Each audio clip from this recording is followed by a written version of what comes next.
Iran में लगी आग अब हमारे घरों तक देखा जा रहा है। LPG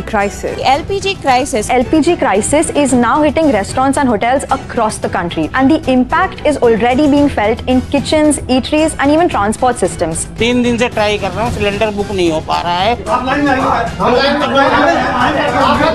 कहाँ से इतने पैसे लाऊं मैं ब्लैक के लिए? मजदूर आदमी है, बताओ जो बच्चों को पालेगा इतने ब्लैक में ये गैस खरीदेंगे।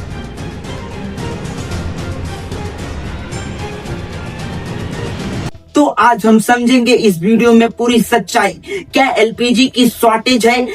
नमस्कार, मैं अभिषेक कुमार, आप देख रहे हैं नई उम्मीद। ईरान में लगी आग अब हमारे घरों तक देखी जा रही है। इससे क्या हो रहा है कि हमारे घरों के चूल्हे बंद हो रहे हैं।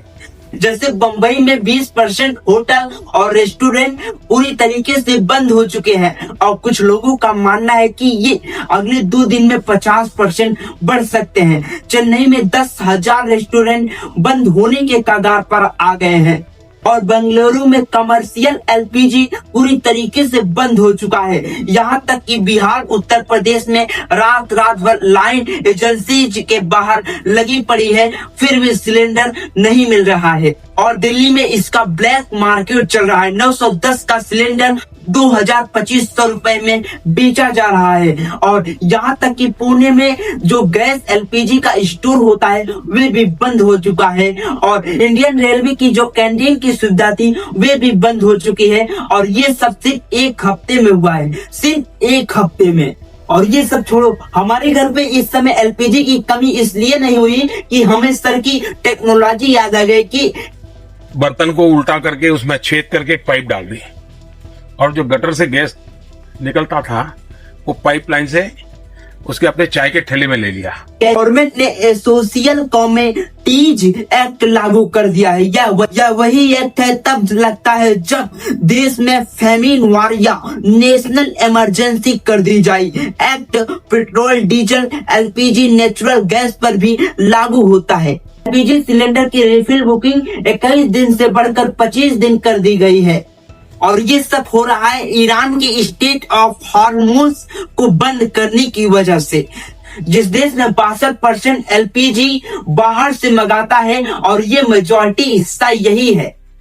ऑर्डर है कि एलपीजी का मैक्सिमाइज करो, मतलब इसका प्रोडक्शन मैक्सिमाइज करो। गवर्नमेंट अपने सोर्स के थ्रू कुछ और मीडिया में बता रहा है कि हमारे इंडिया में सब तो ठीक है, सब चंगा तो चल रहा है, सब ठीक ठाक तो चल रहा है, लेकिन ग्राउंड रिपोर्ट कुछ और ही बताते हैं। लोगों की रिपोर्ट कुछ और ही बता रहे हैं। आज भारत का हर न्यूज उठाकर देख लो, ऑलमोस्ट हर स्टेट में यही न्यूज आ रहा है कि LPG shortage, LPG shortage, LPG shortage, यही पूरी न्यूज फैला हुआ है। अब आपको ये पता होना चाहिए कि गलती ज्यादा किसने किया, गो मीडिया या सरकार। तो लेकिन गलती यहाँ पे गो मीडिया की इसलिए थी कि इन्होंने लोगों के अंदर दहशत फैला दिया टीआरपी के चक्कर में। इजराइल ने किया ईरान पर अटैक, ईरान ने निकाल लिया अपना परमाणु हथियार, ऐसे बहुत सारे न्यूज दिखाने लगे और जिससे लोग दहशत में आ गए।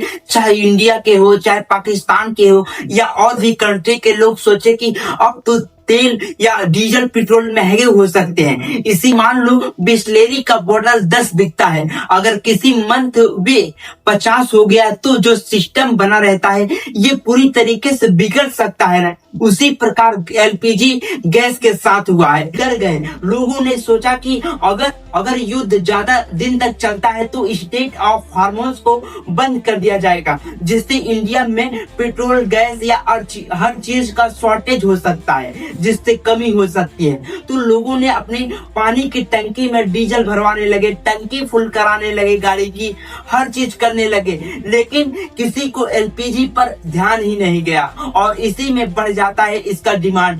गवर्नमेंट की ये गलती है कि गवर्नमेंट एलपीजी को अनदेखा कर रही है, लेकिन ये गवर्नमेंट को ध्यान रखना चाहिए कि जिस देश में 62% एलपीजी दूसरे देशों से आया करता है, उस देश को नई टेक्नोलॉजी को उत्पन्न करना चाहिए, जैसे बायोगैस या सौर ऊर्जा कुकिंग का उपाय विकल्प चुनना चाहिए, या और भारतीय कंपनियों को उनको फंड देना चाहिए कि आप इस पे काम करो, ये प्रोजेक्ट पर काम करो, जिससे हमारा भारत पे आगे जाएगा। जैसे मान लो अगर इंडिया और ईरान का युद्ध हो जाता है तो तेल या गैस कहां से आएगा? हाँ, तुम सोच रहे हो कि रूस देगा या और भी सारे देश देंगे, लेकिन दिक्कत और ज्यादा बढ़ सकती है। तो मिलते हैं अगली वीडियो में। वीडियो अच्छा लगा हो तो लाइक सब्सक्राइब